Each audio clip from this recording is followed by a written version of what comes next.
ፍቅረኛም እንደሌላትም ጨምራ ትነግሯለች። ባርኮትም የዛኔ ለምን ብሎ ባለመጠየቁም ይቅርታ ይጠይቃታል። ከዚያም እሷ ራሱኑ ይቅርታ መጠየቅ እንደነበረባትም ትነግረዋለች። እጁን ፊቷ ላይ አድርጎም እንደዚህ ለምን እንዳደረገችም ይጠይቃታል። እሷም በድጋሚ እንደዚህ አይነት ነገር እንደማታደርግና ይህም ጥፋት እንደማይደገም ቃል ትገባለታለች። ከዚያም ፍቅረኛ እንዳልያዘም እርግጠኛ ሆና ስትጠይቀው ባርኮት ይደነግጣል። ከዚያም ዋሽቷትም ፍቅረኛ የለኝም ሲል ቤዛ ደስ ብሏትም ታቅፈዋለች።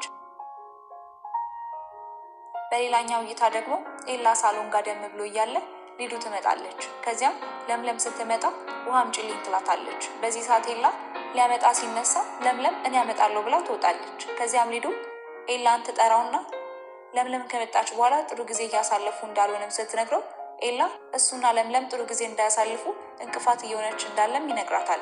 ሊዱም በጣም ትናደዳለች። በሌላኛው እይታ ደግሞ ለምለም ውሃውን ልትቀዳ በሄደችበትም ውሃውን ከቀዳች በኋላ በሊዱ ስለተናደደችም እግርሽ ሁለተኛ እዚህ ቤት ድርሽ እንዳይል ነው የማደርገው ብላ ውሃ ውስጥም ጨው ታደርግበታለች። ከዚያም በቀጣዩ እይታ ኤላ ሳሎን ውስጥ እያለ ለምለም ውሃውን ሰጠቻት። ሊዱም ገላምጣትም ውሃውን ጠረጴዛ ላይ አስቀመጠችው። ስታስቀምጠውም ኤላ ውሃውን ጠጪ እንጂ አመጣችልሽ አይደል ይላታል። ሊዱም እየገላመጠቻትም ለመጠጣት ታነሳውና ባልታጠበ ብርጭቆ ነው እንዲያመጣሽልኝ ትላታለች።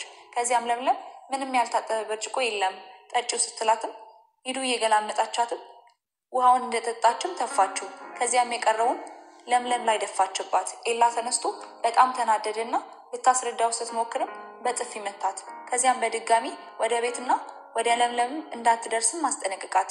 ሊዱ ተከፋች። ሆኖም ግን ማስረዳቷን ትቀጥላለች። ኤላ ለመስማት ፈቃደኛ አይደለም። ከዚያም ለኤላ ውሃ ውስጥም ጨው ጨምራበት እንደሆነ ስትነግረው ኤላ አስጠንቅቆ ያስወጣታል። እየዋሸች እንደሆነ ነው እያሰበ ያለው። ሊዱም ከፍቷት ከቤቱ ትወጣለች። በሌላኛው እይታ ደግሞ ቤዛና ባርኮት ካፌ ውስጥ ያወራሉ። ባርኮት ጊዜ እንደሚፈልግ ነግሯትም ይሄዳል። ቤዛ ረጅም ጊዜ እንደጠበቀችውና አሁን መጠበቅ እንደማይከብዳትም ትነግረዋለች። ከዚያም ባርኮት ይሄዳል። በሌላኛው እይታ ደግሞ ኪችን ውስጥ አደይ ምግብ እየሰራች እያለ ዴቭ በንዴት ይገባል። ከዚያም እንዴት እንደዚህ ታደርጊያለሽ ይላትና ከባርኮት ጋር ምን እንደጀመሩም ይጠይቃታል። እሷ ባርኮት የፍቅር ጥያቄ እንዳቀረበላትና ከዚያም በኋላ የባርኮት ፍቅረኛ እንደሆነችም ስትናገር ዴቭ በጣም ይናደዳል። እንዴት እንደዚህ ታደርጊያለሽ ስልም በጣም ይቆጣል። ከዚያም በቁጣ ተናግሯትም ይወጣል። አደይም ለዴቭ ታዝንለታለች፣ ምክንያቱም እሱ ለሷ በጣም ጥሩ ሰው ነው። በሌላኛው እይታ ደግሞ ኤላና ባርኮት ሳሎን ውስጥ ተቀምጠዋል። ኤላ እስካሁን ድረስ ቤዛን ትወዳታለህ ወይ ብሎም ይጠይቀዋል። ባርኮትም ሲያያት ፍቅሩ እንዳልወጣለትም ፍቅሩም እንዳልጠፋም ይነግረዋል። ከዚያም ከቤዛ ጋር ለመሄድም ይወስናል። ግን ደግሞ ለአደይ ፍቅሩን መናገሩ አበሳጭቶታል። ኤላ አንተ እኮ ትቸኩላለህ ይለዋል። ባርኮት ከዴቭም ከአደይም ጋር መጣላቱ ደብሮታል። ከዚያም ኤላ ነገሮች እንደሚስተካከሉም ይነግረዋል። ከዚያም ተሰናብቶት ይሄዳል። በቀጣዩ እይታ ደግሞ ሊዱ ክፍሏ እያለቀሰች እያለ ፍቅር ትመጣና የሆነውን ከሰማች በኋላ ማልቀሷን አቁማ ቆፍጠን ብላ እንድታሳያትም ትነግራታለች። በሌላኛው እይታ ደግሞ ለምለም አደይ ጋር ትመጣለች። ከዚያም የምታዋያት ነገር እንዳለ ትነግራታለች። ለምለም አደይ ጋር ስትደውልላት አደይ ድምጿ ልክ አልነበረም። ከዚያም የሆነውን ስትጠይቃት ባርኮት የፍቅር ጥያቄ እንዳቀረበላትም አደይ ትነግራታለች። ለምለም በዚህም በጣም ትደሰታለች። ከዚያም የእሷን ምላሽ ስትጠይቃትም እንዳልተስማማች ግን ደግሞ ስታስበው ከባርኮት ጋር መሆን እንደምትፈልግም ትናገርና ዴቭም የፍቅር ጥያቄ እንዳቀረበላትና ፍቅርም ይህን ነገር እንደሰማችና አሁን ግን ያስጨነቃት የባርኮትና የዴቭ ጉዳይ እንደሆነም ትነግራታለች። ታዲያ በዚህ ሰዓት ፍቅር ትመጣለች። ከዚያም ለምን ሊዱን ከቤት አስወጣሻት? ቤቱ ጠቦሽ ነው ያባረርሻት ብላም ትናገራታለች። አደይን ሳሎን እንደምትጠብቃትም ነግራት ትወጣለች። ከዚያም ፍቅር ብቻዋን ነገር ትበላለች። በሌላኛው እይታ ደግሞ ሊዱ ክፍሏ እየዘፈነች እያለ ፍቅር መታ እንዴት በዚህ ፍጥነት ዘፈኝ ስትላት አንቺ አይመለከትሽም ትላታለች። ከዚያም ሳሎን ለምለም እንደመጣችና እጇ ላይ አሁን እንዳለችም ትነግራታለች። ለምለምና ሊዱ ይፋጠቃሉ። በሌላኛው እይታ ደግሞ መንገድ ላይ ዳይመንድና ኪንጎ ተቀምጠው ያወራሉ። ኪንጎ በጣም ፈርቷል እና አደይ ቤታቸውን ስለሚያውቁ እንዳያሳስሯቸውን ፈርቷል። ኪንጎ አደይን ሊደፍራት ሞክሮ ነበር። ፍቅርን ደግሞ አግተው ብር ተቀብለዋታል እና ለትንሽ ጊዜ መጥፋት እንዳለባቸው የሚያወሩና ተነስተው እየሄዱ እያለ መንገድ ላይ ከባርኮት ጋር ፊት ለፊት ይገናኛሉ። ባርኮት ሊይዛቸው ሲልም ያመልጡታል።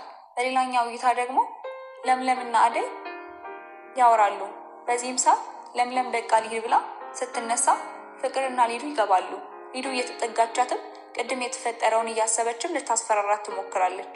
ይከተለዋል። በሌላኛው እይታ ደግሞ አደይ ለምለምን ይቅርታ ጠይቃታለች። እሷን ብላ መጣ እንደዚህ አይነት ነገር ስለገጠማትም ይቅርታ ጠይቃታለች። ከዚያም በዚህ ሰዓት ባርኮት ይመጣል። ከዚያም ሰላም ብሏቸው ተኮሳትሮ ይገባል። ለምለም ለምን እንደተኮሳተረ ጠይቃታለች።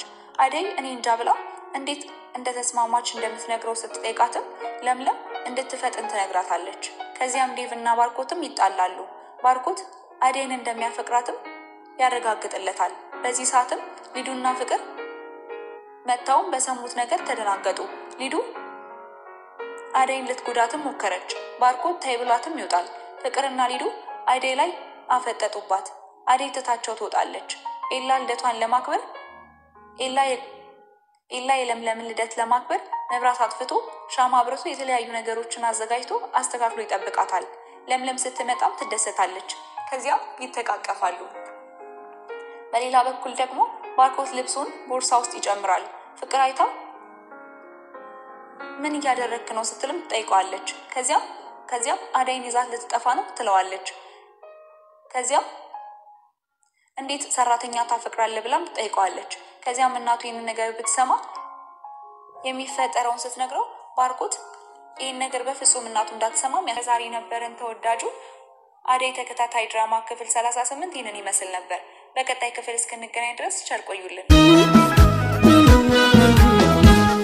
ማራለውኝ ከከንፈር ጥፍጣ ላይ ንግግር